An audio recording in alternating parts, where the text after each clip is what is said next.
Empreendedorismo, diversidade, superação e muito mais. Sejam muito bem-vindos ao Empúria Podcast. Grazi, como foi a sua adolescência? E quando eu te pergunto como foi a sua adolescência, porque eu acredito que a adolescência, ela molda muito o nosso caráter, né? E, enfim, o que a gente vai fazer quando ficar adulto e tudo mais. Conta pra gente como foi a sua adolescência, assim, de forma geral. Cara, foi ótimo, assim, eu não tenho que reclamar nada desde que eu nasci até agora, né? Porque a minha adolescência... Eu sempre fui muito criançona, né? Fui muito molecona. Então, eu sempre gostei muito de brincar na rua, de tocar campainha e sair correndo. Meu Deus, arteira. Muito. E aí, eu não gostava muito de estudar. Nunca gostei muito de estudar. Estudava porque era uma obrigação, né? Sim. Mas assim, ai, Grazi, o que você quer ser quando crescer? O que você quer fazer? Tem sempre essa cobrança. E aí sempre teve pelo lado da minha família, né? Porque um tá formando engenheiro, o outro contador. E aí, o que você vai fazer? E eu sempre quis ser médica. Só que a gente vai crescendo e fica assim, cara... Médico tem que estudar muito, né? E eu não gosto de estudar. Tem que ler bastante, Nossa, escrever muito. E aí ficava falando assim, porque o médico, ele estuda... depois de que ele se forma, ele continua estudando. E você nunca para de estudar. Eu falei, cara... Eu acho que não é isso que eu quero pra minha vida. Apesar de eu amar muito ver uma ambulância, sempre gostei. E eu falei assim, vou fazer alguma coisa que me dê dinheiro, né? Então, na minha adolescência, eu já comecei a pensar, o que eu posso fazer pra eu, no futuro, ter dinheiro? Porque eu quero ter uma independência financeira e não quero só trabalhar pra pagar a conta. Eu queria, vou trabalhar para poder viajar, para poder comer o que eu quero. Então, a minha adolescência, nessa parte, né, de pensar no futuro, foi... Vou trabalhar para eu conseguir, além de pagar as contas, entendeu? Mas eu nunca me cobrei tanto, assim, eu tenho que estudar muito, eu tenho que ser isso, tenho que ser aquilo. Eu sempre quis viver. Então, eu vivi minha adolescência brinquei até os 17, 18 anos na rua. Caramba, legal. E eu só parei porque a gente parou de ir para Minas Gerais, que era onde a minha avó tinha casa. Só, por causa disso. Pelo seu jeito, você brinca até hoje, porque seu jeito é super alegre.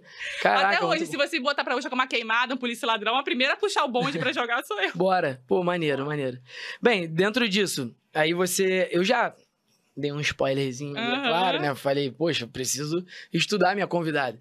E eu fui ali nos seus destaques e tal, que você dá pequenos relatos ali, sobre a sua adolescência, sobre o seu cabelo até. Sim. Então, você queria alisar uma época... E minha mãe não deixou. Dona Aparecida travou, não vai. Minha mãe não deixou. Eu sempre tive, né? A gente sempre teve questões com cabelo, por quê? Porque a minha mãe é lisa, a minha irmã é lisa e todo mundo no colégio era liso. E o cabelo cacheado e crespo, na nossa época, hoje em dia ainda é muito difícil, tá? Mas na nossa época era muito mais difícil, porque a gente não tinha creme, a gente não tinha conhecimento, a gente não tinha referência. Minha mãe não sabia lidar com o meu cabelo, porque o cabelo dela é liso. E super normal, porque na época a gente não tinha referência, tinha toda a questão do preconceito, né? E aí, eu sempre tive o cabelo, sempre fui lourinha do cabelo cacheado, desde pequenininha, quando começou a nascer cabelo. Mas era aquela coisa de pentear, minha mãe sempre penteava e fazia aquele tupete pra trás, que eu lembro exatamente como era. E sempre foi grande? Sempre foi longo, não, assim? Sempre foi grande? Não, teve época que eu quis cortar a seco, veio parar aqui. Então, teve várias etapas, assim, do meu cabelo que ficaram bem ruins, porque não tinham cabeleireiros especializados no cabelo cacheado e crespo, né? E aí... A minha relação com o cabelo era, às vezes eu gostava, mas aí por ver muitas amiguinhas lisas e tal, eu falava, eu acho que se alisar vai ficar mais bonito, porque as pessoas falavam, nossa, por que você não alisa seu cabelo? Pede pra sua mãe pra você alisar, só que minha mãe sempre foi a famosa mãe brava, né? Sim. Eu falava assim, se eu vou pedir a minha mãe, ela vai falar, não. Na minha cara. Não. O não já é mais do que certo, já é exato, já. E aí eu fui pedir pra ela uma vez e ela disse não.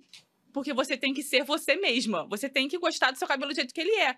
Você não tem que ser Maria, vai com as outras. E aí ela falou uma vez, e eu nunca mais pedi. E aí a minha relação mesmo com o meu cabelo mudou, de gostar de volume do meu cabelo, quando eu comecei a estudar mais sobre o cabelo cacheado. Mas eu já amava cuidar do meu cabelo, né? Nunca tive essa liberdade, nunca consegui mostrar muito bem o meu cabelo naquela época, mas eu sempre incentivei outras pessoas a não alisarem. Então, quando eu trabalhava no banco, quando chegava a pessoa alisada, ou então com o cabelo cacheado, que eu via que tinha um potencial, eu falava, nossa, essa pessoa podia fazer um corte mais legal, né? Podia não alisar. Eu acho que você... Não alisa, não. Não alisa não, ser você mesma, sabe? E aí as pessoas vinham conversar comigo e falavam, nossa, seu cabelo é tão bonito. Eu falava, não, o seu também é. Aí ela, não, o meu não é igual ao seu. Eu falava... Claro que é, mas é uma questão de cuidado, sabe? Acho que é uma questão mais de aceitação. Só que eu nem imaginava que eu ia ir pra esse lado da minha vida, né?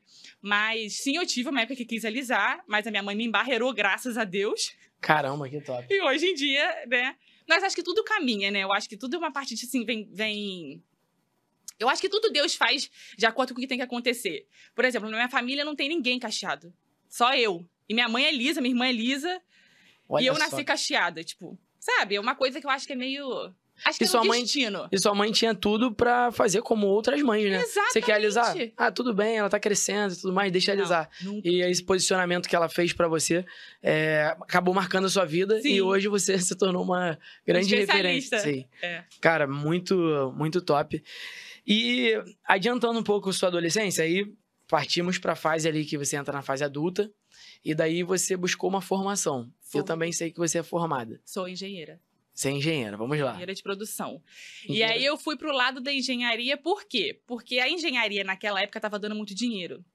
E aí, né, a gente via muita informação de a gente tá precisando muito de engenheiro, os engenheiros estão ganhando muito dinheiro, é uma profissão de sucesso. Eu falei, medicina eu não quero fazer porque eu sei que vou ter que estudar muito. E aí eu não gostava de matemática, eu detestava matemática, eu nunca imaginei que eu fosse fazer engenharia. E pra mim foi um baque fazer engenharia porque eu fui pra engenharia justamente por conta de dinheiro. Não vou falar aqui que eu fui, você ama engenharia. Mentira, não amava engenharia, não amava matemática. Fui pela questão de dinheiro, porque a sociedade cobra muito isso da gente, né? A gente vive num país... E a engenharia de produção, ela é uma engenharia mais aberta, né? Exatamente. Não é uma engenharia muito nichada. Sim. Porque ela vai mais para a área da administração. E eu falei, vou fazer engenharia porque é uma profissão que ela tem um nicho da engenharia é muito grande. E aí eu acho que dá para ganhar muito dinheiro e ser bem-sucedida, né? Porque todo mundo quer ser bem-sucedido, né? Já pensa logo na grana, no que você vai poder fazer e ter. Mas houve uma cobrança, mais da parte do meu pai, da minha mãe não, de fazer concurso público. E aí meu pai começou depois que eu terminei o ensino médio. Por que você não estuda pra concurso? Faz concurso, não sei o quê. Aí comprou um livro desse tamanho, eu lembro até hoje de um livro desse tamanho pra estudar. E aí eu falava... Aí eu começava a sentar na mesa e falava, não... Ai, muito chato estudar, eu odeio estudar. E eu falei, cara, pai, eu não vou fazer concurso, eu vou fazer... alguma coisa que eu seja bem-sucedida, e eu vou fazer engenharia. Porque o meu primo já estava fazendo engenharia e tal. Sim. E eu falei, cara, eu acho que vou seguir por esse caminho. O meu pai era contador, e aí meu pai deu a opção de fazer contabilidade, mas contabilidade eu não gostava. E eu falei, vou fazer engenharia. Empreendedorismo, diversidade, superação e muito mais. Sejam muito bem-vindos ao Empúria Podcast.